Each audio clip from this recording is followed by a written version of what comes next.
পড়ালেখা করে যে গাড়ি ঘুরাই চড়ে সে। তাইলে ঢাকা শহরের বাস ড্রাইভার আর কন্ট্রাক্টররা তো মাস্টার্স পাস আর রিক্সালার তো বিসিএস ক্যাডার। পড়ালেখা বলে বাস্তব জীবনে কামে লাগে। হালাই ক্লাস 1 তেল ক্লাস 15 সবগুলা বই তামা তামা করে খুঁজাও কোথাও পাইলাম না যে হাউ টু পটামো এ গার্লফ্রেন্ড।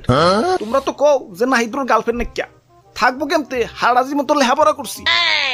ওই পড়ালেখা সব আলতু ফালতু জিনিস শেখায় না, পড়ালেখা একটা মানুষকে সুশিক্ষায় শিক্ষিত করে তোলে। এমন শিক্ষাই পাইছি যে 10-15 বছর ধরে পড়ালেখা করে আই লাভ ইউ আর আই মিস ইউ সারা ইংলিশ কইতে গেলে দাঁতে কয় আমারে কি বাংবার খারাইছো নাকি। অথচ প্রতি ক্লাসেই কিন্তু 2টা করে ইংরেজি বই, ইংরেজি পয়লা পত্র আর ইংরেজি দ্বিতীয় পত্র। ঠিক মতো পড়ালেখা করলে ইংরেজি ঠিকই কইতে পারতা। ঠিক মতো পড়ি নাই, তাইলে এতদিন তোমার নানি আইসা আমারে পাস ডেট হয়ে গেছে। ভাই ভাই আমি কিন্তু খুব চালু চালু ইংলিশ কইতে পারি। দেহি কৌছে English English English English English English English English. আর হালার পাঠ্য বই ইংরেজিতে